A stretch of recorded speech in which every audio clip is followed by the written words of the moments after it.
Alléluia, que Dieu bénisse sa parole et que Dieu bénisse son peuple. J'aimerais pour commencer, pour bénir la journée de quelqu'un, réciter le passage que Dieu m'a mis à cœur pour cette saison. Alléluia.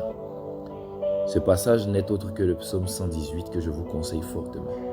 Je ne fais que le recommander à tous ceux qui sollicitent mes services prophétiques parce que c'est un psaume très prophétique, très prophétique.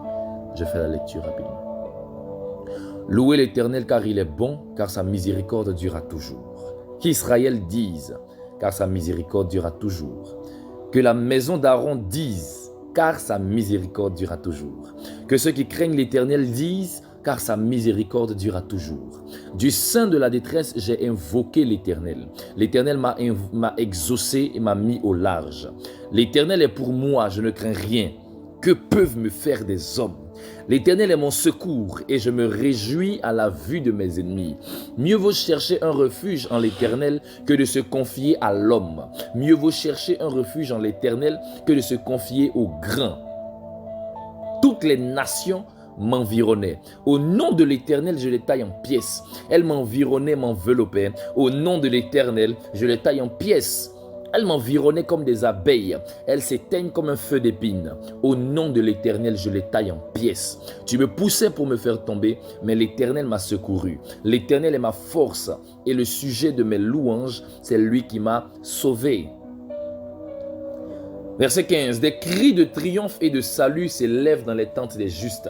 La droite de l'Éternel manifeste sa puissance. La droite de l'Éternel est élevée. La droite de l'Éternel manifeste sa puissance. Je ne mourrai pas, je vivrai et je raconterai les œuvres de l'Éternel. L'Éternel m'a châtié, mais il ne m'a pas livré à la mort. Ouvrez-moi les portes de la justice, j'entrerai, je louerai l'Éternel. Voici la porte de l'Éternel, c'est par elle qu'entrent les justes.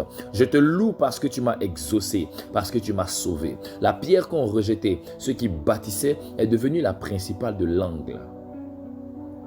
C'est de l'Éternel que cela est venu. C'est un prodige à nos yeux. C'est ici la journée que l'Éternel a faite. Qu'elle soit pour nous un sujet d'allégresse et de joie. Ô Éternel, accorde le salut. Ô Éternel, donne la prospérité. Béni soit celui qui vient au nom de l'Éternel. Nous vous bénissons de la maison de l'Éternel. L'Éternel est Dieu et il nous éclaire. Attachez la victime avec des liens, amenez-la jusqu'au corps de l'autel. Tu es mon Dieu et je te louerai. Mon Dieu, je t'exalterai. Louez l'Éternel car il est bon, car sa miséricorde dure à toujours. Bien-aimés dans le Seigneur, ce verset et ce passage est vraiment très significatif et très symbolique. Il regorge de plusieurs passages très prophétiques. On dit ici du sein de la détresse, j'ai invoqué l'Éternel. L'Éternel m'a exaucé, m'a mis au large. On dit que peuvent me faire des hommes? Rien. Mieux vaut chercher un refuge en l'Éternel que de se confier au grand. Je vous exhorte donc à le lire chaque matin, à le déclarer chaque matin.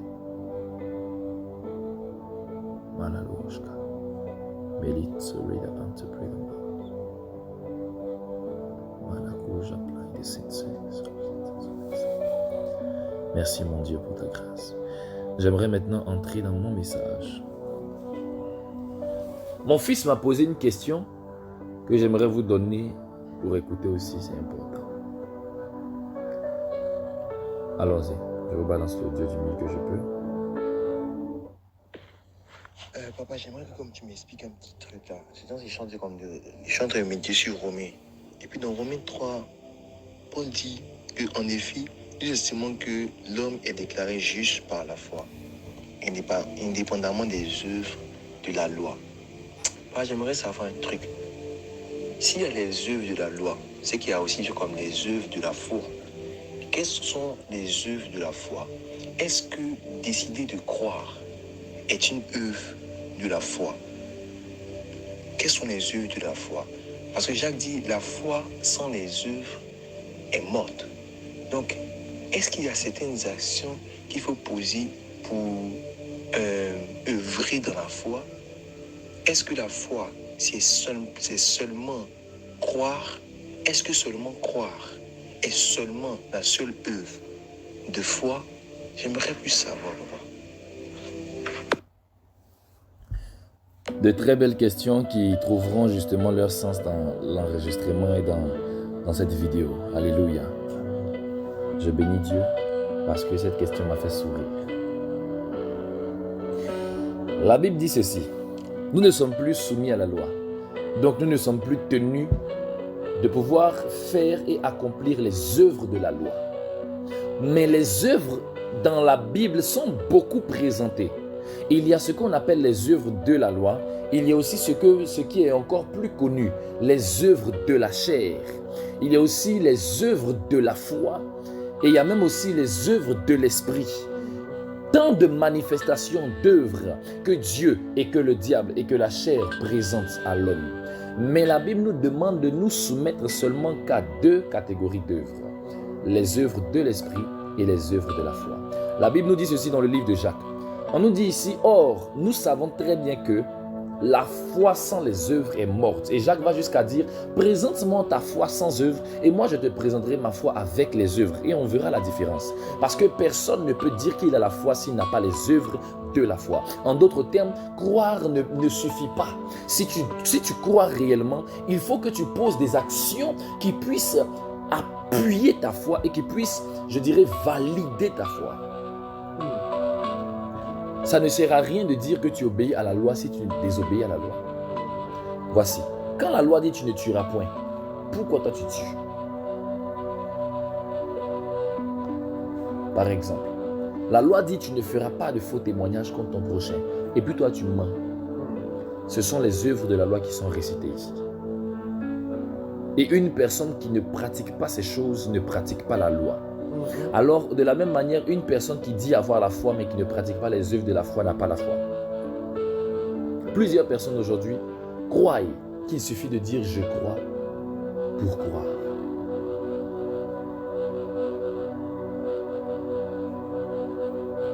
Et je vais expliquer cela.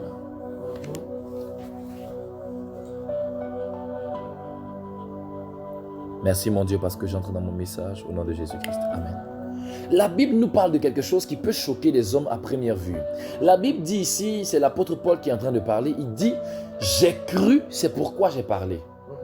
En d'autres termes ici, ta foi doit te pousser à parler. La foi doit te pousser à agir. Et l'action que tu poses par la foi est une action de parole. Il dit ici « j'ai cru, c'est pourquoi j'ai parlé ». Ne pensez pas trop que la foi c'est juste dans le cœur. Oh non, la foi c'est dans le cœur, la foi c'est dans le cœur. Oui. Mais la Bible déclare que c'est une ferme assurance des choses qu'on espère. Là c'est dans la dimension du cœur. Virgule, démonstration des choses qu'on ne voit pas. Si ta foi n'agit pas dans la démonstration, ta foi n'est pas encore foi. C'est vrai, tu as la ferme assurance, mais il faut que tu sois capable de démontrer l'assurance qui est dans ton cœur. Il faut que tu puisses extérioriser ce que tu as pu emmagasiner en toi. Cette parole que Dieu a gardée dans ton cœur et qui a constitué ta foi, puisque la foi vient de ce qu'on entend. C'est bien beau d'avoir la foi par rapport à ce que tu entends. Maintenant, il faut que tu puisses faire sortir ta foi.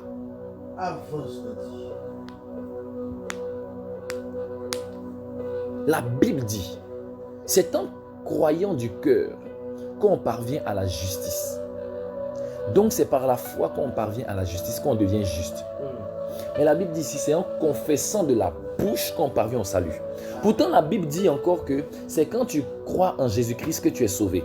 Mais ici Paul dit, c'est quand tu crois en Jésus-Christ, non, que tu es sauvé, c'est vrai. Mais quand tu crois en Jésus-Christ que tu es sauvé, là, il faut dire que tu es sauvé afin que tu sois sauvé. Il dit, c'est quand tu vas confesser de ta bouche que tu vas parvenir à ton salut. En d'autres termes, tu peux dire que tu es sauvé, mais si ça ne sort pas de ta bouche, ça reste comme ça dans ton cœur. Ce n'est pas encore validé. Parce que Dieu marche par la foi. S'il doit écrire ton nom dans le livre de vie, il faut qu'il entende dans ta bouche que tu dis que tu es sauvé. Est-ce que tu crois en Jésus-Christ? Est-ce que tu crois que tu es sauvé? Il faut que tu le reconnaisses, il faut que tu l'affirmes. Je crois en Jésus, je crois qu'il est mort et il est ressuscité d'entre les morts et je crois qu'il est assis à la droite du Père, qu'il a revêtu tout pouvoir majestueux et qu'il est descendu en moi par son esprit et qu'il fait de moi un Dieu sur cette terre. Quand tu déclares ces réalités, ces vérités, tu t'inscris dans ce que j'appelle la foi. Plusieurs aujourd'hui ne connaissent pas ces principes. Et c'est pourquoi la plupart d'entre vous, vous ne comprenez pas pourquoi est-ce que vous êtes malmenés par beaucoup de vent. Il y a une dimension de la foi qui est silencieuse. Mais il y a une autre dimension de la foi qui est audible. Lorsque tu crois, il faut que ce que tu crois sorte de toi. La Bible déclare ceci. Elle se dit en elle-même, si je puis seulement toucher le bord de son vêtement, je serai guéri. Voici ici deux choses qu'on nous présente. Premièrement, elle s'est parlé à elle-même. Donc, elle a parlé. Deuxièmement, elle a agi. Il faut qu'on puisse vous enseigner des vérités spirituelles. Est-ce que vous savez que très souvent la foi part d'une idée? Plusieurs personnes ne savent pas que la foi part d'une idée. Et très souvent, la foi se manifeste par une idée. Quand tu dis par exemple, je peux faire telle chose, une pensée, une idée, une volonté, un projet, c'est ce que j'appelle les expressions de la foi. Ta foi va sortir de ton cœur dans le monde physique et dans le monde visible lorsque tu vas l'extérioriser et l'exprimer par des idées et des projets. Quelles sont les pensées exprimées qui valorisent ta foi? Telle est la question que j'aimerais poser à quelqu'un qui me dit Amen. Amen. Si vous remarquez bien l'histoire de Jésus-Christ, pour ressusciter Lazare, qu'est-ce qu'il fait? Il parle. Il dit, Seigneur, je ne te prie même pas parce que je veux que tu m'exauces. Je sais que tu m'exauces toujours. Je te prie à cause d'eux. Parce que il faut qu'ils voient que c'est toi que je prie et puis je fais mes choses. Ils disent que je suis magicien. Pourtant, moi, je te parle à toi et puis quand je te parle, tu fais. Et un coup, il crie, Lazare, sort.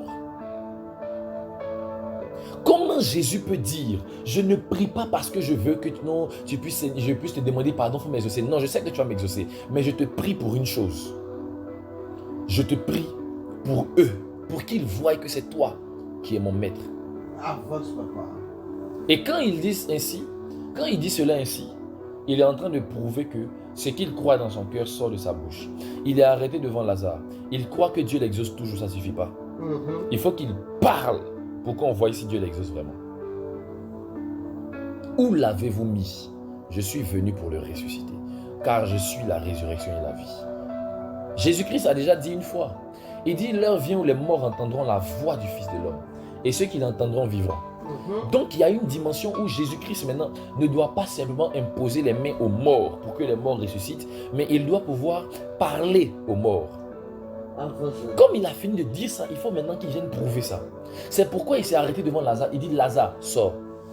Il n'a pas imposé les mains à Lazare comme pour le fils de cette veuve. Si je crois, si j'ai bonne mémoire, la femme syro-phénicienne. Je ne sais plus trop. Mais Jésus-Christ n'a même pas daigné toucher le cadavre de Lazare. Il a juste parlé. En une phrase, Lazare a été ressuscité. Ta parole est l'expression de ta foi. Si tu crois vraiment en ces vérités-là, il faut que tu les proclames. La Bible dit, mais si personne ne parle, qui va croire? Il faut que quelqu'un puisse parler pour que toi tu croies. Il faut que Dieu te parle. Il faut qu'un homme de Dieu te parle. Il faut qu'une pensée te parle. Ta propre pensée te parle. Il faut que toi-même tu puisses te parler si tu veux commencer à croire. Mais autant que la foi naît de la parole, la foi grandit dans la parole. Yes. La foi naît de la parole et elle grandit dans la parole. La foi ne sort pas du cadre de la parole. Autant que lorsque le poisson a été créé par l'eau, parce que le poisson a été créé par l'eau, Dieu a dit que les eaux produisent toute espèce de poisson. Autant que le poisson a été créé par l'eau, le poisson ne peut vivre que dans l'eau. Si la foi vient de ce qu'on entend vient des paroles de Christ, ça veut dire que c'est une parole qui a engendré la foi. En d'autres termes, qu'est-ce qui va la maintenir?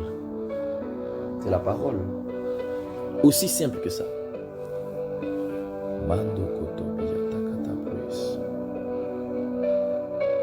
Si tu veux réellement opérer dans une dimension où Dieu va voir ton cœur, où Dieu va voir ta foi, parce que le problème c'est que Dieu, lui, il connaît déjà le cœur de l'homme. Mais la foi, ce n'est pas pour Dieu. Ta foi, ce n'est pas pour Dieu. Ta foi, c'est pour le monde des esprits. Et la Bible dit ceci. Bénissez l'Éternel, vous ses anges, vous qui êtes puissants en force, vous qui exécutez ses ordres en obéissant à quoi? À la voix de sa parole. En d'autres termes, les vérités auxquelles tu crois, ces vérités qui sont dans ton cœur, qui viennent de la parole de Christ, ces vérités-là ne pourront être vivantes et employées par les anges que lorsque tu vas commencer à faire sortir par ta voix ce que la parole de Dieu dit. C'est quand tu proclames ce que Dieu dit sur ta vie que les anges prennent ça en charge. On dit les anges que tu vois là, ils obéissent à la voix de sa parole. Et nous, nous sommes la voix. Et lui, il est la parole.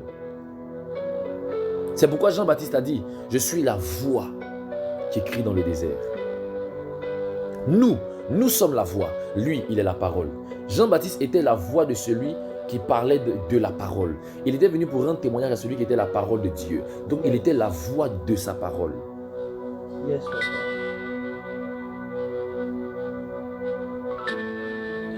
Et comme Jean-Baptiste, nous aussi, nous sommes des voix de la parole de Dieu. Quand tu vois un homme de Dieu prêcher, c'est parce qu'il y a une voix. Quelles sont les œuvres de la foi? La première grande œuvre de la foi, c'est la parole. C'est la parole.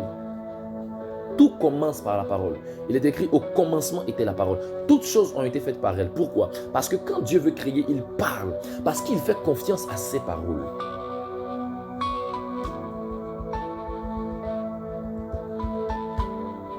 Est-ce que vous me comprenez? Yes, Daddy. Est-ce que vous me comprenez? J'aimerais maintenant ouvrir une porte et bénir quelqu'un. La deuxième chose que j'aimerais vous dire pour bénir la vie de quelqu'un, Yes. parce que mon fils, plusieurs personnes ont la foi, mais leur foi est pauvre. Ils ne constatent pas de résultats probants parce qu'ils manquent de foi. Et ils se disent que non, mais on croit, mais ça ne vient pas. Non! C'est vrai qu'il y a une dimension où il te suffit de croire dans ton cœur. Mais il y a une autre dimension, il faut que ça sorte de ta bouche. Alléluia. Amen.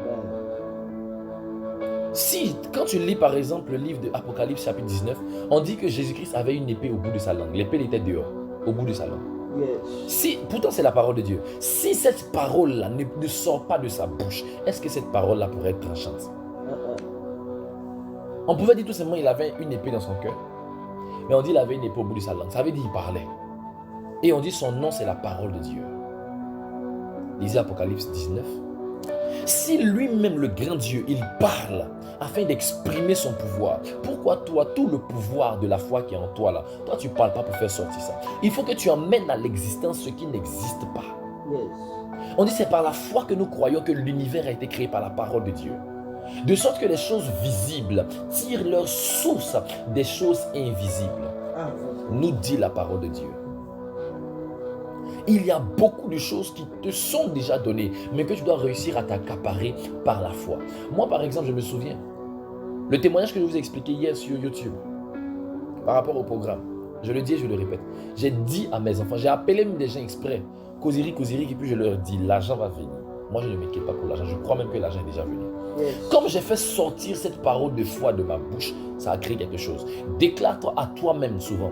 Il faut te parler à toi-même. Parle à quelqu'un. Parle. En tout cas, il ne faut pas te taire. Parle. Il y a un passage de la Bible dans lequel il est écrit « Ne te tais pas, mais parle. » Parle et ne te tais pas. C'est la parole de Dieu. Quand tu as la foi, il faut que tu la démontres par tes paroles. Dieu ne veut pas que tu sois moins. Il ne veut pas que tu sois nonchalant. Si tu crois, déclare. La Bible dit, j'ai cru, c'est pourquoi j'ai parlé.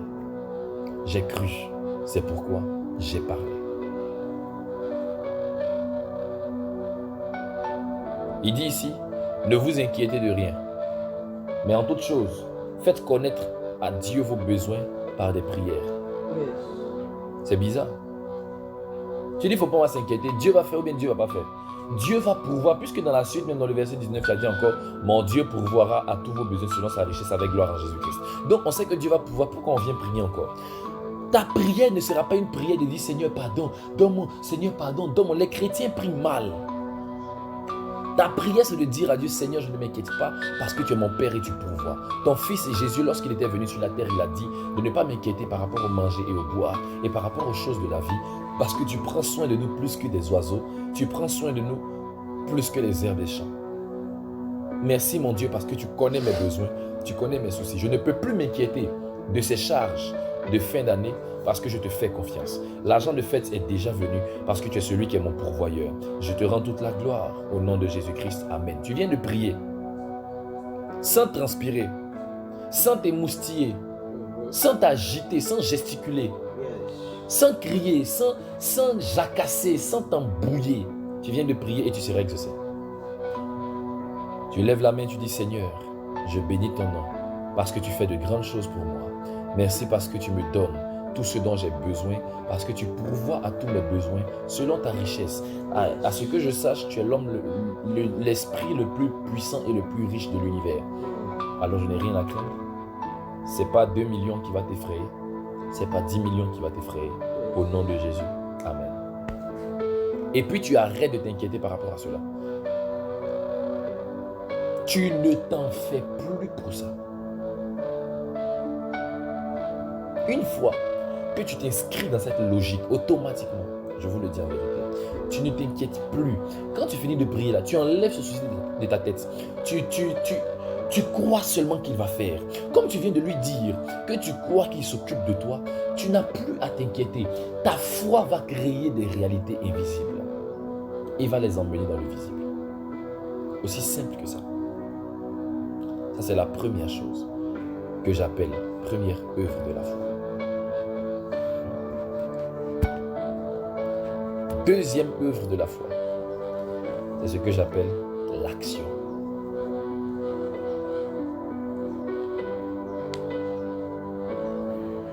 Quand tu lis Genèse chapitre 1, il y a deux choses qui peuvent t'interpeller. Premièrement, la Bible dit ceci. Dieu a dit, créons l'homme à notre image. Ou encore faisons l'homme à notre image et à notre ressemblance. Mais ensuite, il dit, Dieu dit que la lumière soit. Ce n'est pas dans cet ordre-là, vous comprenez très bien. Voici un peu ce que moi je remarque. Pour pouvoir envoyer la lumière, il a parlé. Mais pour envoyer l'homme, il a créé. La première dimension de la foi, c'est la parole. Dieu a parlé ici, il a parlé là-bas, il a parlé ici, il a parlé là-bas. Il a fini de parler jusqu'à... Mais à partir de l'homme, il a posé maintenant une action. Il a pris la boue. Dans Genèse 2, vous pouvez le lire. On dit Dieu a formé l'homme de la poussière de la terre. Il a pris la boue, il a formé la boue, il lui a donné une forme vivante. Il a soufflé. Ce sont des actions que Dieu a posées, mais c'est ce qu'on appelle des actions de foi. Vous voyez par exemple, je vous donne un exemple simple. La Bible dit, voici les signes qui accompagneront ceux qui auront cru, donc ceux qui auront eu la foi. Il dit, en mon nom, ils chasseront les démons. C'est par la parole qu'on chasse un démon. On ne rentre pas dans le corps pour le faire sortir. Il dit, ils saisiront des serpents, s'ils boivent quelques breuvages mortels, ne leur feront aucun mal, etc. Et puis il dit à la fin, ils imposeront les mains aux malades et les malades seront comment? Guéris. Il commence par la parole, il finit par l'action. Alléluia. Amen. Il dit ici, ils vont parler en d'autres langues. Ils vont chasser des démons. Ça, c'est la parole. Mais il termine en disant, ils vont saisir des serpents. Et dernièrement, il dit encore, ils vont imposer les mains aux malades. Ça veut dire, il y a une action qui prouve que tu as la foi. C'est vrai, tu as prié pour lui, il est guéri. Tu crois que si tu pries, il sera guéri. Mais Jésus dit, tu peux aussi le toucher. Tu peux aussi lui imposer les mains. Jésus est venu toucher le cercueil de ce petit garçon et il l'a touché. Il a dit, jeune homme, lève-toi. Le jeune homme a été ressuscité. Il a sauté dans les bras de Jésus. Pourquoi? Parce qu'il y a une action qui a été posée. Elle a dit, si je puis seulement toucher le bord de son vêtement. Lorsqu'elle a touché son vêtement, une force est sortie de lui. Parce qu'il y a des actions qui relâchent des forces. Il y a des actions que tu poses qui ouvrent le ciel.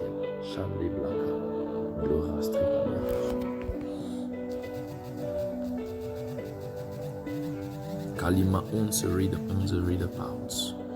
Shagabababa sotono.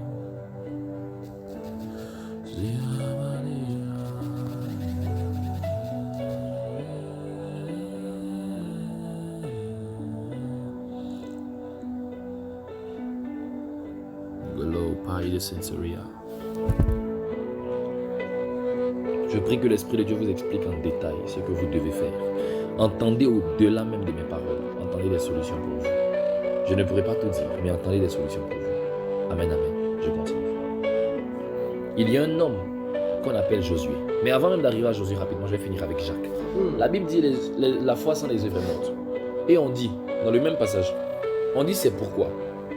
Rahab la prostituée, c'est par la foi. Elle ne s'est pas contentée seulement que d'apprécier les espions de Josué, mais elle les a sauvés de la mouise. Elle les a sauvés de leur trou. Elle est venue trouver une porte de sortie pour eux. Parce qu'ils lui ont dit, non seulement Dieu nous a dit, on va venir, on va vaincre ta ville. Est-ce que vous comprenez? Dieu dit, on va vaincre ta ville. On va les dominer parce qu'ils ne sont pas dans le couloir du règlement de Dieu. Alors, toi, je te demande une chose. Quand on va revenir là, on va te sauver, toi et ta famille. Elle dit, attendez, les gens arrivent, on veut vous attraper, cachez-vous. Cachez-vous, elle les a cachés. Et puis après, elle leur a donné une porte de sortie parce que les gens avaient appris qu'ils étaient là. Elle avait eu la foi en ce qu'il lui disait que Dieu leur a donné sa ville. Alors, elle a voulu les protéger parce qu'elle croyait en ce qu'ils avaient dit. C'est quoi les œuvres de la foi? Quand on te donne une prophétie, est-ce que tu commences à agir selon la prophétie? Quand tu reçois un prophète chez toi, est-ce que tu fais tout pour tellement bien le recevoir? Parce que tu crois que c'est un prophète. C'est ce qu'on appelle les œuvres de la foi. Ça, c'est dans la catégorie des actions. Il y a une dernière chose que je vais vous enseigner, mais ça, ce ne sera pas maintenant. Ça, c'est la dernière œuvre de la foi que je pourrais vous donner. Mais les actions, c'est lorsque la Bible dit ceci. Abraham voit trois personnes passer devant. Il arrive, il reconnaît le Seigneur. Il dit, ne passe pas loin de la maison de ton serviteur. Viens manger.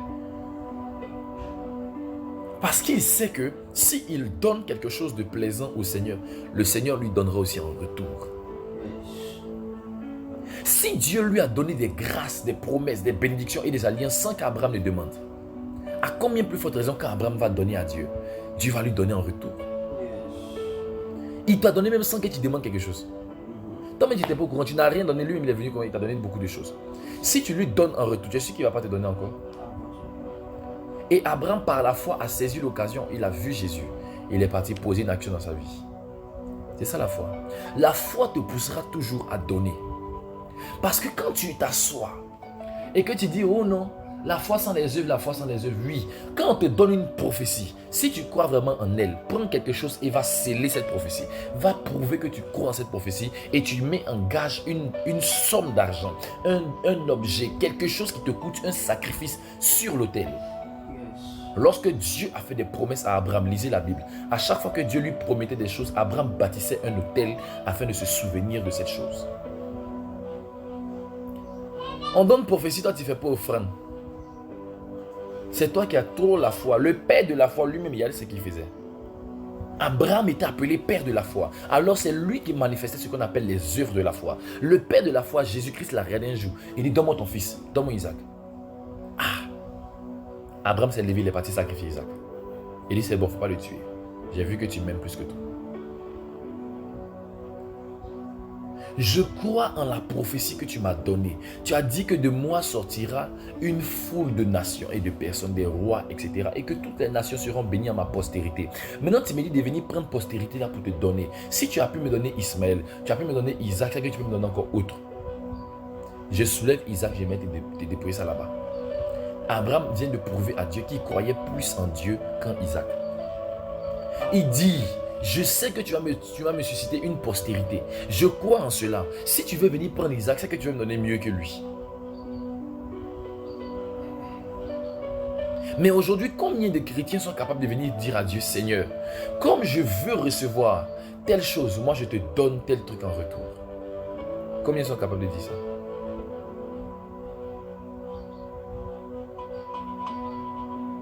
Je veux recevoir, alors je donne.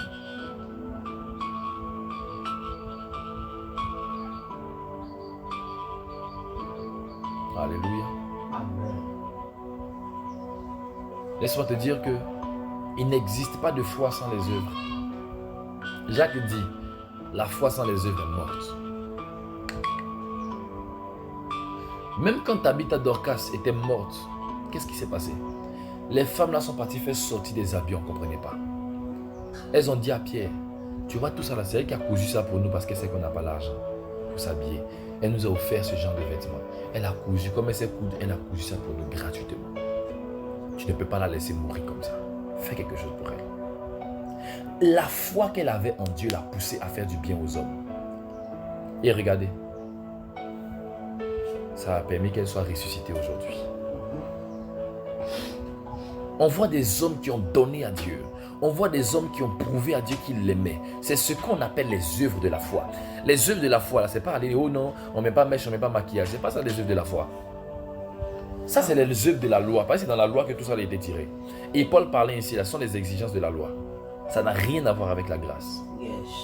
Ça n'a rien à voir avec la grâce. Ça n'a strictement rien à voir avec la grâce. Nous sommes sauvés par la foi en Jésus-Christ. Il n'y a pas fait de mèche maquillage ici. Nous sommes sauvés par la foi en Jésus-Christ. C'est lui le maître de l'univers. C'est par lui que nous sommes sauvés. Je le répète encore. Il n'y a pas une œuvre humaine, une action humaine qui peut nous permettre de plaire à Dieu. Si tu es venu, tu as mis perruque, tu as mis faux cils, faux ongles, c'est beaucoup sur toi. Même s'il y a des démons dedans, tu vas aller au ciel quand même.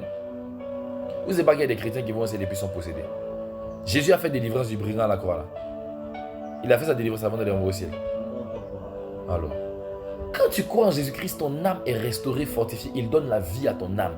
Parce que ton âme qui était âme vivante est devenue une âme morte. Alors quand il met la vie, il donne la vie à ton âme. Les démons ne vont pas habiter dans ton âme. Les démons habitent dans le corps. La Bible même dit, Dieu a enfermé le péché dans la chair, afin que la chair puisse mourir à la croix en Jésus-Christ et que notre âme puisse être sauvée pour le paradis.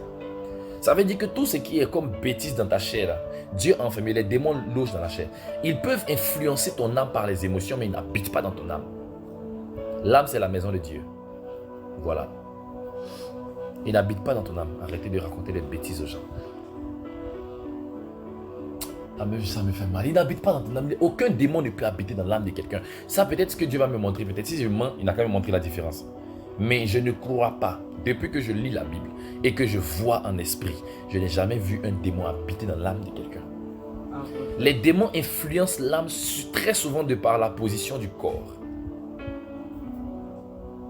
Mais l'âme, c'est les émotions, c'est la personnalité, c'est la réflexion, c'est la conscience et la connaissance. L'âme, tu peux l'influencer même à distance. Et c'est comme ça que les démons jouent sur les gens. Mais je bénis Dieu parce que la connaissance est révélée. Même si il y a un démon en toi, le démon là, il est dans ta chair. Dieu est venu sauver ton âme. Oui. Peut-être que vous n'êtes pas au courant, hein, mais je vais vous expliquer quelque chose par exemple.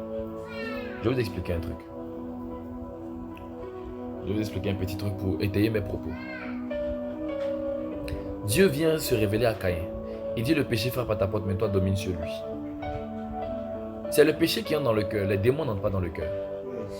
Et si les démons entrent dans le cœur, ça veut dire que les démons et Dieu peuvent s'asseoir dans le même endroit. Pourtant, c'est impossible. Eux, ils ne se limitent qu'à la chair. Le péché, lui, c'est une entité qui pénètre le cœur de l'homme et qui peut le noircir. Non, ça, si je dis ceci, c'est compliqué. Vous risquez de penser à trop de choses. Mais le péché, c'est une entité qui n'est ni esprit, ni corps.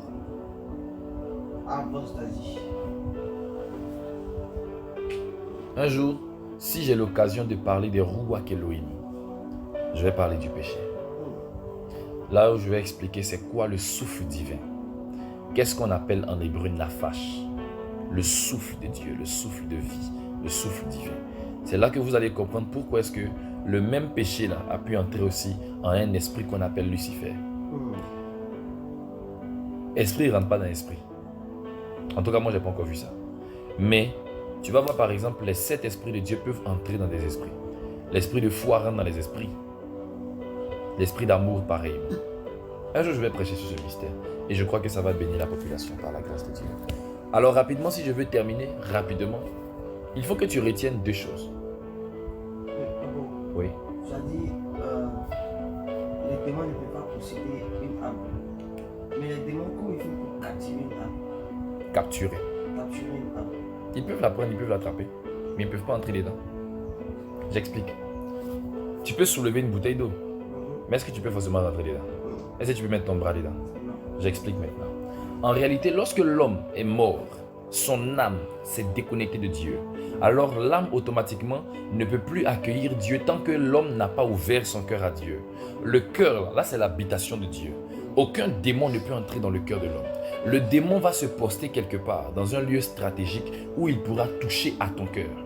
C'est pourquoi j'ai dit, il peut influencer ton âme, mais il ne peut pas rentrer dedans. L'âme, c'est la demeure de Dieu. Dieu se réserve l'âme de l'homme. Sinon, le serpent, comment il a fait pour pouvoir faire tomber Ève? Il lui a parlé, il a influencé son âme, mais à distance. Mais il n'est pas rentré en elle. Il pouvait la posséder, mais il ne l'a pas fait. Pourquoi? Parce qu'il n'a pas accès à son âme. Il ne peut que se limiter au corps. Mais quand tu réussis à diriger l'âme de quelqu'un dans une mauvaise direction, que tu réussis à l'influencer et la manipuler dans une mauvaise direction, tu peux en faire ta captive. C'est très pratique, c'est simple. Ou bien, c'est très simple. C'est pas parce que je peux te soulever aujourd'hui pour t'envoyer en prison que je peux rentrer dans ton corps. C'est comme ça. Je peux te dominer. Il y a des âmes qui sont des âmes faibles, qu'on peut dominer dans le monde spirituel. On peut faire même des pratiques pour invoquer ton âme. Et convoquer ton âme vient là.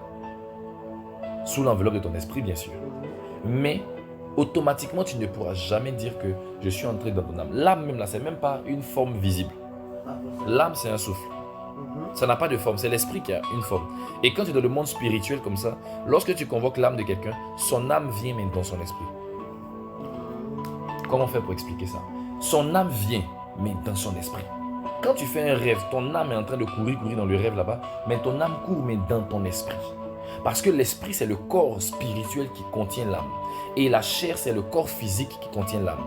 Donc, quand quelqu'un veut emprisonner ton âme, la personne emprisonne ton esprit. Et comme ton âme est dedans, ton âme est là-bas aussi. C'est pourquoi David a dit, tire mon âme de sa prison. Psaume 142, je crois, verset 8.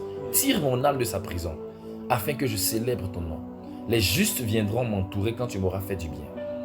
Pourquoi? Il reconnaît que l'âme peut être en prison. Mais l'âme est en prison dans l'esprit.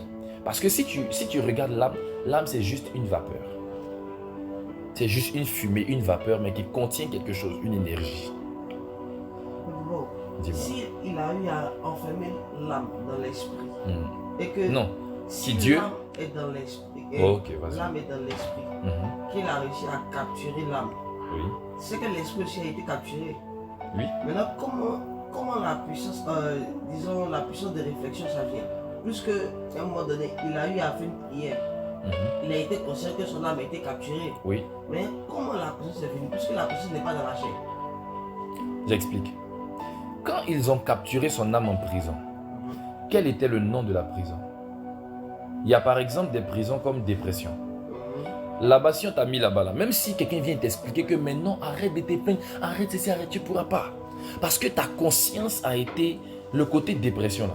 Comme c'est sur toi, ça domine ta conscience. Tu peux penser à tout, réfléchir à tout, comprendre tout, sauf le fait que tu es envoûté dans la dépression et que c'est un esprit qui te pousse à penser toutes ces choses tristes là. Donc tout dépend de la nature de la prison. Sinon la conscience est inhérente à l'âme. On ne peut pas déconnecter la conscience de l'âme. Maintenant, si tu es dans une prison où on déconnecte ta conscience, là par exemple comme les fous. Comme les fous, où il y a des gens par exemple, ils sont là et puis ils oublient. Les Alzheimer, ou bien d'autres comme ça qui deviennent comme des débiles mentaux. Eux, on emprisonne leur conscience. C'est possible d'emprisonner la conscience de l'homme. Et quand c'est comme ça, l'homme devient comme téléguidé par une force surnaturelle. On peut par exemple te laisser quelques consciences. Tu peux manger, tu sais toujours manger, tu sais toujours boire, tu peux causer les gens, mais tu ne peux pas réfléchir loin. D'autres même, on enlève tout. Tu ne sais plus manger. Et puis tu vois, ils sont comme ça. Tout dépend du niveau de la prison. Tire mon âme de sa prison, ils ont bloqué le spirituel de David. Pour ne pas qu'il puisse gagner les batailles, ils ont bloqué son spirituel et ils l'ont contraint à vivre certaines œuvres de la chair. C'était la prison. Tu vois un peu. Donc c'est cette dimension-là que l'homme doit comprendre. Quand par exemple tu sens que ton âme est dans une prison, fais la prière de David, tire mon âme de sa prison. Jésus-Christ est venu nous enlever. La Bible déclare qu'il est descendu dans les enfers pour aller chercher les âmes qui étaient perdues depuis le temps de Noé. C'est tout. Une fois que tu crois que le Saint-Esprit est venu te délivrer par l'action de Jésus-Christ, tu es saint et tu es libéré de toutes ces choses. Aussi simple que ça. Il suffit de croire en la parole, de démontrer la parole, et puis c'est fait. L'âme est dans l'esprit. Et quand on emprisonne l'âme, l'esprit qui contient l'âme est aussi en prison. Parce qu'on ne peut pas venir dissocier l'homme de sa nature d'âme. Parce que l'homme, c'est l'âme vivante. Et cette âme-là se trouve soit dans l'esprit, soit dans la chair. C'est automatique. Si tu es dans le monde physique ici, qu'on déconnecte ton âme de ton corps, on dit tu es mort. On dit tu ne respires plus. Ton cœur bat plus, ton corps n'est plus chaud, ton corps devient froid. Parce que l'énergie vitale t'a quitté. Si tu es dans le monde des esprits aussi, quand on déconnecte ton âme de ton esprit, tu es mort là-bas aussi. C'est cette mort-là que les gens ne comprennent pas. C'est pourquoi Jésus-Christ appelait les gens des morts. On dit laissez les morts enterrer leurs morts. Pourquoi? Parce que Jésus-Christ n'était plus la vie de leur cœur. Comme ils se sont déconnectés de lui, ils étaient morts. Sans lui, ils sont morts. Etc., etc. et beaucoup de choses. Si tu as la foi, que tu manifestes la foi en Jésus-Christ, automatiquement, il faut qu'on puisse voir deux actions en toi. Première action, la parole. J'ai cru, c'est pourquoi j'ai parlé. Et deuxième action, l'action en elle-même. Si tu n'agis pas par la foi, tu n'as pas encore la foi. La Bible déclare que Dieu a dit à Isaac, je te bénirai. Ne quitte pas là-bas, reste où il y a la famine. Je vais me glorifier sauvagement. Reste où il y a la famine. Je vais t'enrichir là où les gens n'arrivent plus à manger. Quand Dieu lui dit ça, Isaac dit ok. Comme Dieu m'a donné une parole, je vais poser une action. La Bible déclare ceci. Isaac sema cette année-là et il récolta au centuple de ce qu'il avait semé. Il a eu la force de semer. C'est une action. Quand tu as la foi, soit tu parles, soit tu agis. Quand c'est par exemple la foi pour te transformer, la foi pour obtenir des choses, etc., là, il faut que tu puisses déclarer ces paroles. Mais quand c'est par exemple la foi pour la guérison, etc., si vraiment, par exemple, c'est ce que je fais, si je suis malade, je commence à montrer aux gens les symptômes de ma maladie, juste pour que quelqu'un me dise, hey, tu es malade. Et puis je le regarde dans les yeux. Je dis, je ne suis pas malade. Si la personne ne croit pas, même je dégamme, je m'énerve un peu. Il ne faut pas que tu vas m'énerver. Comment ça, moi je suis malade? Donc Dieu habite en moi, il est venu pour faire décoration. Et puis tu commences à lui prouver en fait que tu ne regardes pas ce que tu vois, mais à ce que Dieu dit. C'est ça la foi. Ça c'est la parole. Maintenant aussi il y a une action. Souvent quand je suis malade comme ça, je me lève, moi je mets mâcher un peu, je viens manger. Ce que je n'arrive pas à faire, je fais exprès. Je fais ça. Pourquoi? L'action. Tu peux croire, tu peux dire je crois. Je crois en Jésus. Jésus a dit, si vraiment vous croyez que Abraham est votre père, faites aussi les œuvres d'Abraham. Abraham a vu mon jour, il s'est réjoui, mais vous voulez me tuer. Vous dites vous êtes des pharisiens, vous êtes les fils d'Abraham, mais Abraham n'a pas fait ce que vous faites là. Jésus leur a prouvé ici que vous croyez que vous êtes ses enfants, mais vous n'êtes pas dans la foi. Si tu crois que tu es son enfant, pourquoi tu ne fais pas ce qu'il fait? Aussi simple que ça, alléluia.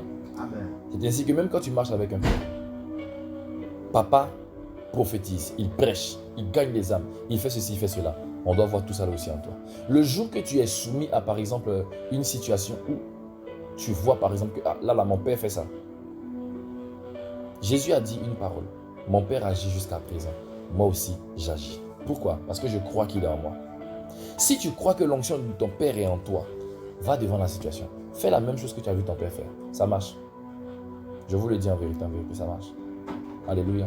Amen. Je préfère m'arrêter là. Mais il faut que quelqu'un comprenne que la foi sans les œuvres est morte. Et quelles sont les œuvres de la foi? La parole et l'action. Que Dieu vous bénisse abondamment.